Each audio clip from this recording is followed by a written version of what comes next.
everyone, welcome to the daily Hindu analysis that we've been doing since around 25th of June. If you haven't been following it, please watch the backlog videos so that you can prepare your current affairs and various other themes that are relevant for your CLAT, CUET or IPMAT examination, right? So I guess this is yesterday's newspaper, no? So I'm recording it today because कल का session हुआ नहीं था. So the first article was about CP Radhakrishnan elected as the vice president. Yeah. Now with the vice president as a topic becomes very important. So CP Radhakrishnan,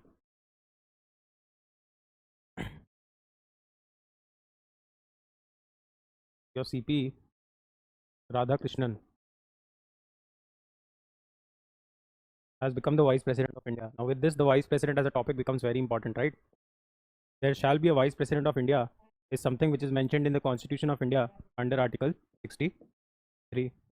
Now, for one to become the vice president in India, which means the qualifications are you need to be at least 35 years in age. You should be a citizen of India.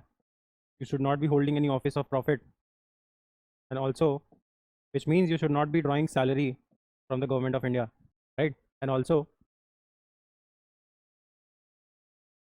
you should not be drawing any money from the government, right? And also, you have to be equally competent to become a Rajya Sabha member.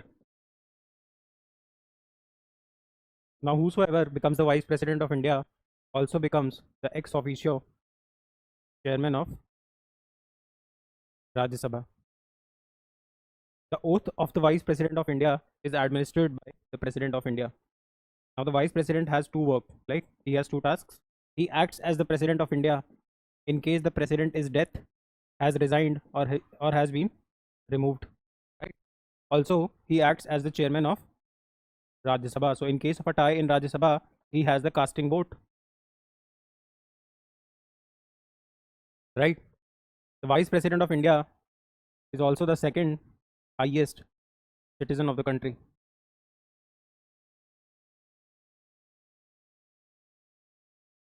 Also, all the members, so all MPs, so all the members of parliament, be it from the Rajya Sabha or the Lok Sabha, be it the nominated ones or be it the elected ones, will participate in the elections of the vice president. So all of this becomes important. So there is a president of India, then we shall have the vice president of India. The vice president of India is mentioned in Article 63 that India shall have a vice president.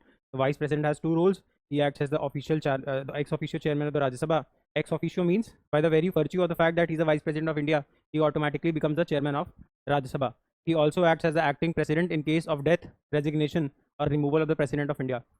All the MPs of Lok Sabha, Rajya Sabha, which are elected or nominated, will vote in the election of the vice president of India. The qualifications required for you to be a vice president is that you should be eligible to become an MP from Rajya Sabha. You should not hold any office of profit, which means you should not be drawing any money from the government of India in any manner. You should be minimum 35 years of age, and also you should be a citizen of India. So let's say if you are a foreign enemy, or let's say if Jacqueline Fernandez wants to become the vice president of India, she cannot because she is not an Indian citizen. News क्या है कि CP Radhakrishnan अभी India के next vice president हैं. जब से जयदीप धाकड़ जी ने resign किया है उसके बाद इलेक्शन हुआ, ये एनडीए के कैंडिडेट थे, NDA which is led by BJP. तो he has won this election. Also very interesting news that came around. इसमें क्योंकि वाइस प्रेसिडेंट के इलेक्शन जो होते हैं वो सीक्रेट बैलेट में होते हैं, और वाइस प्रेसिडेंट के जो इलेक्शन होते हैं उन्हें कंडक्ट कौन कराता है? Election commission of India. और अगर वाइस प्रेसिडेंट के इलेक्शन में कोई डिस्प्यूट अराइज होगा तो उस डिस्प्यूट को सुनेगा कौन? Supreme court of India. तो क्योंकि ये सीक्रेट बैलेट में होते हैं तो हमने एक इंटरेस्टिंग चीज़ पाई. इस बार जो इलेक्शंस हुए उसमें लगभग 35 वोट्स जो थे वो क्रॉस वोट्स थे. क्रॉस वोट्स मतलब वोट डालना चाहिए था उनको एक्स के पास, वोट डाला उन्होंने वाई के पास. अब ये नहीं पता चल सकता किसने किसको वोट डाला because this happens through a secret ballot. आज के न्यूज़पेपर में भी वाइस प्रेसिडेंट पे एक आर्टिकल आया तो हम उसको वहाँ पे नहीं कवर करेंगे because everything and anything that is important for your understanding of the vice president of India has already been cleared. ये ओथ इनको कौन दिलाता है? President of India. और ये ओथ किस चीज़ की लेते हैं? ये ओथ लेते हैं कॉन्स्टिट्यूशन को प्रोटेक्ट करने की. And the first vice president of India was Sarvepalli Radhakrishnan, who is also called as the national teacher of India. चलो, understood. Let us move on to the next topic. So welcome to Water Day of CLAT 2026. So the next news is about Gen Z protests in Nepal. Now what is happening in Nepal? Let us understand.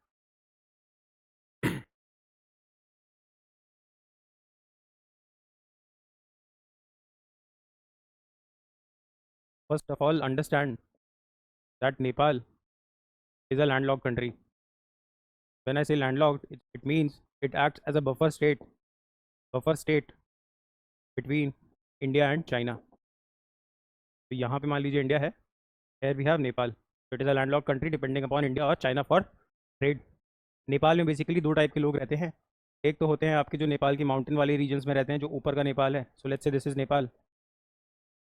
ये नेपाल का जो ऊपर वाला reason है, this is mountainous region. यहीं पे आपको world का हाईएस्ट पीक मिलेगा which is called as K2, right. Mount Everest, sorry K2 नहीं, Mount Everest. K2 is in Sikkim. तो Mount Everest the highest peak of the world you will find in Nepal. The capital of Nepal is Kathmandu. Nepal is a predominantly Hindu country, है ना, and it is a landlocked country. Nepal में यहाँ पे जो mountain में लोग रहते हैं उनको बोलते हैं गाड़वाल्स. और नेपाल का जो ये प्लेन्स वाला रीजन है ना, जहाँ पहाड़ नहीं है, दिस रीजन जहाँ पे इंडिया से लोगों का शादी वगैरह भी होता है, that is why it is said with Nepal, India and Nepal have a रोटी बेटी का साथ, विच मीन्स हम नेपाल से बहुत सारी लड़कियों की इंडिया में शादी होती है और बहुत सारे लोग नेपाल से इंडिया में पैसे कमाने आते हैं. ये क्योंकि इंडिया और नेपाल में, है ना, वीज़ा नहीं लगती. तो ये वाला जो रीजन है वो है मधेसीस. यहाँ पे रहते हैं मधेसीस. ये इंडिया से नॉर्थ इंडियंस के से ज़्यादा रेजोनेट कर पाते हैं अपने आप को. तो फिलहाल अभी नेपाल में क्या हुआ, नेपाल में पिछले 20-25-30 साल से 4-5 फैमिलीज़ ही रूल करती आ रही हैं, है ना. 2008 तक नेपाल में मोनार्की थी और 2008 के बाद से Nepal has had democracy. But वहाँ पे भी प्रो चाइना गवर्नमेंट और प्रो इंडिया गवर्नमेंट्स बनती रहती है. फिलहाल जो नेपाल के प्राइम मिनिस्टर थे वो थे KP शर्मा ओली, जिन्होंने रेजिग्नेशन अभी दे दिया है और ये UAE भाग गए. ये अपने घर से ही भाग गए थे, अपने हेलीपैड से. UAE कहाँ भाग गए, UAE. KP शर्मा ओली ने फिलहाल रेजिग्नेशन दिया. देखो होता क्या है कि ऑल ऑफ अ सडन नहीं हुआ है, and out America is involve in to it. क्योंकि बांग्लादेश प्रोटेस्ट में भी ऐसा ही हुआ था. चीज़ों को समझो, both India and China are coming close, which America will never want, right. अब नेपाल में अगर तुम कुछ कराते हो तो डायरेक्टली और इनडायरेक्टली इंडिया को भी आप ये मैसेज देना चाह रहे हो कि ये तुम्हारे देश में भी हो सकता है if things don't work in our way, जिसको बोलते हैं डीप स्टेट. हर कंट्री का, जो कंट्री जितना इन्फ्लुएंशियल होता है वो अपने डीप स्टेट का यूज़ करता है. और डीप स्टेट अपने हिसाब से पॉलिटिकल गवर्नमेंट्स लेके आती हैं देशों में और हमें पता भी नहीं चल पाता. इनका मकसद क्रेडिट लेना नहीं होता है, सिर्फ काम करना होता है. बोला जा रहा है डीप स्टेट का भी काम हो सकता है, बट फिलहाल जो प्राइमा फैसी दिखता है वो ये समझ लीजिए 4-5 फैमिलीज रूल करती आ रही थी नेपाल में. वहाँ का जो जेंजी है, जेंजी का मतलब होता है people who are born from 1996 till 2013. के बाद आ जाएगी जेन अल्फा. 2025 के बाद से आ गई है जेन बीटा. तो जो जेंजी है, मेजरली ये प्रोटेस्ट जेंजी ने कराया. इनिशियली हुआ क्या, नेपाल की गवर्नमेंट ने आज से 1-1.5 साल पहले एक ऑर्डर निकाल रखा था जहाँ पे उन्होंने बोला था जितनी भी सोशल मीडिया कंपनीज हैं उनको वहाँ पे गवर्नमेंट के पास में रजिस्टर होना पड़ेगा. जिसमें से एक कंपनी है TikTok, which is a Chinese company. TikTok ने वो रजिस्ट्रेशन कराया भी था, but Google, Facebook, WhatsApp, Instagram ये रजिस्टर नहीं करा पा रहे थे. तो गवर्नमेंट ऑफ नेपाल ने लगभग 4th वीक ऑफ अगस्त में एक ऑर्डर निकाला कि भाई 3rd सितंबर तक सारी कंपनीज हमारे पास रजिस्टर करा लो, नहीं तो फिर we'll have to ban you. और ये कंपनीज रजिस्टर कराने नहीं जाती, जिस वजह से 4th ऑफ सितंबर को prime minister of Nepal who is KP Sharma Oli एक ऑर्डर निकालते हैं और बोलते हैं हम सारे सोशल मीडिया ऐप्स जो भी हमारे पास रजिस्टर नहीं हुए उनको बैन करते हैं. मतलब टिकटॉक बैन नहीं हुआ था क्योंकि टिकटॉक ऑलरेडी रजिस्टर्ड था. इसी को देखते हुए क्या होता है, जेंजी रोड्स पे आती है और जेंजी रोड पे प्रोटेस्ट शुरू करते हैं, which was a peaceful protest. इनकी डिमांड इतनी थी कि जो सोशल मीडिया बैन हुआ है इसको रोकिए please and restore our services. दूसरा आपने देखा होगा नेपाल में एक हैशटैग बहुत वायरल हो रहा था, हैशटैग नेपो किड्स. तो ये जो वहाँ की जेंजी थी वो ये बोल रही थी ये जो 4-5 फैमिलीज हमें रूल कर रही हैं पिछले 20-25 साल से, इन्होंने इतना ज़्यादा करप्शन कर रखा है जिसकी वजह से इनके बच्चे फॉरेन यूनिवर्सिटीज़ में पढ़ते हैं and they have their own luxuries while the common people are looking for jobs and 2 वक्त की रोटी. जिस वजह से रोड बढ़ती जाती है, भीड़ बढ़ती जाती है और धीरे धीरे प्रोटेस्टर्स डिस्ट्रक्शन की तरफ चले जाते हैं. और वहाँ की संसद भवन हो या फिर सुप्रीम कोर्ट हो या लेट्स से कोई भी इंपॉर्टेंट गवर्नमेंट बिल्डिंग, जिस पर अटैक करना शुरू करते हैं. और देखते ही देखते नेपाल के जितने पुराने प्राइम मिनिस्टर्स हैं, ऑलमोस्ट 5 प्राइम मिनिस्टर्स पर अटैक होता है और प्राइम मिनिस्टर के खास लोगों पर भी अटैक होता है. KP शर्मा ओली के कोई राइट हैंड है, I really don't remember the name, but he is a very influential person. He lives near KP Sharma Oli only. तो बहुत बात सुनते हैं KP शर्मा ओली उनकी. तो उनका एक वीडियो भी वायरल हो रहा है जिसमें उनके कपड़े वपड़े फाड़ के प्रोटेस्टर्स उनको परेशान कर रहे हैं. फिलहाल ऑल इन ऑल हमें इतना समझना है, नेपाल के बारे में बेसिक चीज़ें समझनी है, प्रोटेस्ट क्यों हुआ ये समझना है, और नेक्स्ट नेपाल की प्राइम मिनिस्टर कौन होंगी, दिस इज समथिंग वील लो, है ना. तो फिलहाल नेपाल में प्रोटेस्ट हुआ है. लोग ये बोल रहे हैं US के डीप स्टेट ने कराया, क्योंकि KP Sharma Oli was a pro Chinese president और let's say the prime minister थे, उनकी पॉलिसीज चाइना के प्रो थी. तो अमेरिका का डीप स्टेट बोल रहे हैं ये करा रहा है, जिस वजह से नेपाल में ये सारी चीज़ें हो रही. फिलहाल हम ये याद रखेंगे नेपाल के बारे में इतनी सारी चीज़ें याद रखेंगे, नेपाल की थोड़ी ज्योग्राफी को समझेंगे, और why some people in Nepal are pro Chinese and some people are pro Indian, because Nepal has basically two ethnic tribes living there.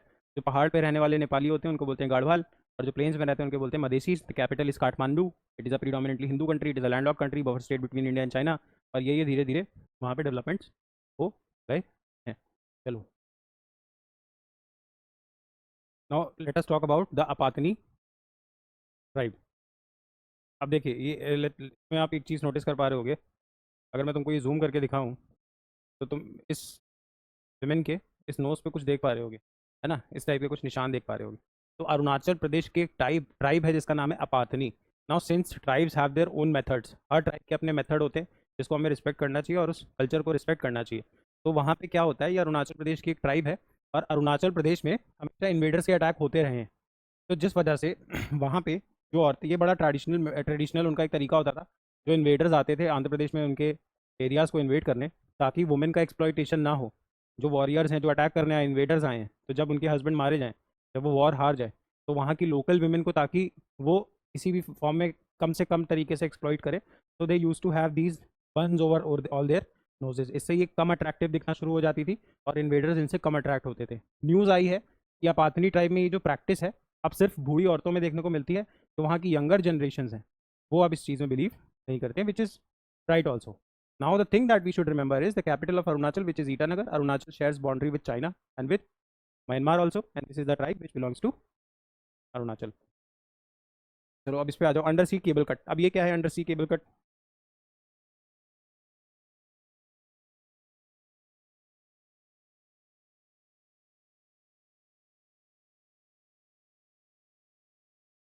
What do we understand by internet? What is internet?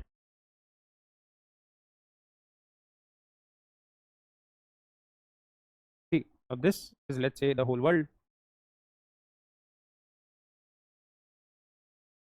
अब internet का मतलब क्या है? International network, है ना, international international network. तो जब हमें डेटा को एक जगह से दूसरी जगह पहुंचाना होता है, तो we make sure that we are using this thing called optical fibres. तो optical fibres are like a cable, ये अंडर वाटर डाले जाते हैं, so that there is seamless internet and seamless data flow also, seamless internet and data flow। इसका latency बहुत कम होता है, and this works on the principle of total internal reflection and the latency is also very less. Latency क्या होती है? जैसे आपने कोई वेबसाइट खोली, वेबसाइट खोलने में कितना टाइम लग रहा है उसको बोलते हैं लेटेंसी। अब जैसे आप देखोगे 5G का लेटेंसी बहुत कम है, 4G का बहुत कम है, और 2G का बहुत ज़्यादा हुआ करता था। उसी वजह से when we are using these optical fibers the latency rarely reduces, which means the internet becomes very fast. तो इंडिया में इंटरनेट सप्लाई दो जगह से होता है, और गवर्नमेंट की जो एजेंसी इंटरनेट सप्लाई करती है that is called as NIXI, national internet exchange of India. It has offices in Mumbai and it has offices in Chennai. It is a government body, ये इंडिया में इंटरनेट लाने का काम करती है, और ये दुनिया भर के ऑप्टिकल फाइबर से दुनिया पूरी जुड़ी हुई है। ये ऑप्टिकल फाइबर्स अंडर वाटर जाते हैं, और इसी को हम कहते हैं इंटरनेट सप्लाई। यही वायर्स, यही ऑप्टिकल फाइबर्स इंटरनेट सप्लाई कर देते हैं और पूरी दुनिया को जोड़ के रखते हैं। इंडिया में there are two offices, national internet exchange of India, one is in Bombay and one is in Chennai. तो देखो न्यूज़ क्या आई है, अभी न्यूज़ आई है कि यहाँ पे एक देश है यमन। यमन में एक टेररिस्ट ऑर्गेनाइजेशन है जिसका नाम है हाउती, हाउतीज़। तो हाउतीज़ के बारे में एक बात बताई जा रही है कि इन्होंने कुछ इंटरनेट केबल्स काट दिए हैं, जिस वजह से इंडिया और पाकिस्तान और बांग्लादेश जैसे देशों में कल इंटरनेट डाउन था, परसों डाउन था, because I am recording it today. तो परसों इंटरनेट डाउन था बांग्लादेश, पाकिस्तान और इंडिया में। उसका रीज़न दिया जा रहा था कि ये जो ऑप्टिकल फाइबर्स आती हैं इंटरनेट डिस्ट्रीब्यूट करने के लिए, हाउतीज़, यमन के हाउतीज़ ने कुछ इंटरनेट केबल्स डिस्टर्ब कर दिया। दूसरा, कुछ लोगों ने रीज़न दिया कि क्योंकि कमर्शलाइजेशन बहुत ज़्यादा हो गया है फिशरीज़ में, फिशेज़ को पकड़ने के लिए, उस वजह से ये पानी में टूटते रहते हैं, जिस वजह से इंटरनेट डिस्ट्रप्शन होता है। हमें निक्सी याद रखना है, मुंबई याद रखना है, चेन्नई याद रखना है, और कैसे इंटरनेट पूरी दुनिया में ऑप्टिकल फाइबर्स के थ्रू एक दूसरे से जुड़ा हुआ है, और इंडिया में वो काम करता है निक्सी। और हमें याद रखना है कि ऑप्टिकल फाइबर काम करता है टोटल इंटरनल रिफ्लेक्शन पे। और याद रखेंगे इस तरीके के होते हैं आपके ऑप्टिकल फाइबर्स, ये पानी में नीचे बिछा दिए जाते हैं, जिस वजह से हमारे पास कॉन्टिन्यूस सीमलेस इंटरनेट आता है। और अब मान के चलो मैं एक हाउती रिबल हूँ, और हाउती रिबल जाएगा और ये डिसरप्ट कर, ये वायर्स तोड़ देगा, जिस वजह से इंटरनेट सप्लाई आपकी स्लो हो जाएगी और इंटरनेट आप तक नहीं पहुँचेगा। तो यही न्यूज़ थी, जिस वजह से under sea cable cut, under sea cable इसको कट कर दिया। किसने कट कर दिया? हाउतीज़ ने कट कर दिया। चलो, अब ये एक छोटी सी केस स्टडी है, एग्जाम के लिए इंपॉर्टेंट नहीं है, बट समझो इसमें यह बताने की कोशिश की जा रही है कि कैसे पर्सनलाइज्ड अडेप्टिव लर्निंग बच्चों को चीज़ें कम टाइम में याद दिला दे रही हैं। जैसे मान लीजिए I came here, I gave you a lecture, everyone would listen, let's say if 250 people are watching it, 250 people would listen to it. But ये टेलर मेड अप्रोच नहीं थी। मैंने आपको अपने समझाने के तरीके से समझा दिया, अज्यूम करके कि आप सबको समझ में आ जाएगा। बट ये ज़रूरी नहीं है, because every one will have their own strength and own weaknesses. सबके अपने समझने के लर्निंग प्रोसेसेस होंगे और लर्निंग करने के तरीके होंगे। Every one will have different pace. जिस वजह से आंध्र प्रदेश ने अपने गवर्नमेंट स्कूल्स में अब adaptive learning, personalize adaptive learning नाम की चीज़ लॉन्च की है, wherein they are trying to teach students through puzzles, through games. और बच्चे की स्पीड को वो पूरी क्लास की स्पीड के साथ इवैल्यूएट ना करके पर्सनलाइज स्पीड पे लेके जा रहे हैं, which is called as personalize adaptive learning. Question नहीं पूछेगा, just remember, because all of this is happening in our country. Now coming on to this news, India and Israel sign bilateral investment agreement. देखिए BIA हम sign करते रहते हैं, but ये bilateral investment agreement इसलिए important हो जाता है, एक चीज़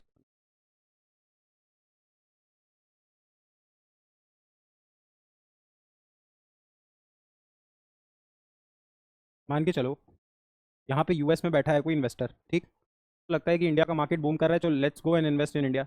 अब उसने मान लो इंडिया में आके $1 बिलियन इन्वेस्ट कर दिया, विच इज़ रफली अराउंड 8.5 थाउजेंड करोड़ रुपीज़। अब आके उसने इन्वेस्ट तो किया, मान लो कल को इंडिया में भी नेपाल वाले हालात हो जाए, है ना, कोई सिविल वॉर हो जाए, या फिर कोई ऐसी रिजीम आ जाए कल को, मान लो अब की बार 400 पार, जो एकदम से आके कह दे कि भैया ये जो कंपनी खोली थी ना US से आके, मान लो तुमने कोई कंपनी खोली थी RNR, है ना, अब इस RNR को हो सकता है सरकार आके बोल दे कि चलो आज से ये नेशनलाइज हो गई, जाओ आप यहाँ से अपना पैसा लो और निकलो, तो गवर्नमेंट ये कर सकती है ना। तो अब ये क्या करेंगे, इस वजह से दो कंट्रीज जब उनके रिलेशन अच्छे होते हैं और जब वो इन्वेस्टमेंट हैवी करना चाहते हैं, तो वो साइन करते हैं bilateral investment treaties. Bilateral, bilateral मतलब दो कंट्रीज, इन्वेस्टमेंट मतलब इन्वेस्टमेंट आप समझते हो, पैसे लगाएं, इन्वेस्टमेंट ट्रीटी बोलो या अग्रीमेंट बोलो। इसमें क्या होता है, आप पहले से ही कुछ कंडीशन साइन करोगे, जिस वजह से लेट्स से अगर इंडिया का कोई एंटरप्रेन्योर या बिजनेसमैन इजराइल में इन्वेस्ट करेगा, या फिर लेट्स से वाइसी वर्सा, इजराइल का कोई एंटरप्रेन्योर बिजनेसमैन इंडिया में इन्वेस्ट करेगा, तो इनके इन्वेस्टमेंट्स सेफ रहेंगे, कंट्रीज म्यूचुअली साइन करती हैं। अब since India bilateral investment agreements करता है, पर डेवलपिंग कंट्रीज़ के साथ करता है, जो उनके स्टैचर की कंट्रीज़ होती हैं। इजराइल पहला ऐसा देश बनेगा विच इज़ डेवलप्ड और जिसके साथ इंडिया ने एक बायलैटरल इन्वेस्टमेंट ट्रीटी कर ली है sign, because Israel is a part of group called as OECD, organization for economic cooperation and development. दुनिया में ग्रुप है organization for economic cooperation and development, जिसका हेडक्वार्टर है वियना में, जो है ऑस्ट्रिया में, और बनाया गया था 1964 में। इसमें मोस्टली वो कंट्रीज़ होती हैं जिनका ह्यूमन डेवलपमेंट इंडेक्स बहुत हाई होता है, कंट्रीज़ जो बहुत डेवलप्ड होती हैं, उन कंट्रीज़ का ग्रुप है OECD, और उसी का एक मेंबर है Israel. India is not a member of OECD, India is not developed yet, पहली डेवलप्ड कंट्री है इजराइल जिसके साथ India bilateral investment treaty sign कर रहा है। I hope you would have understood. चलो, so that is the last news. I hope you enjoyed the session. If you have been liking these videos, please like, share, comment, and subscribe. And tell to all those people who are looking for a full-fledged course to prepare for the CLAT, CUET, or IPMAT examination in the year 26 or 27. You can ask them to visit our app once and look for an offline class if they want to. For now, thank you so much. I'll probably meet you tomorrow now.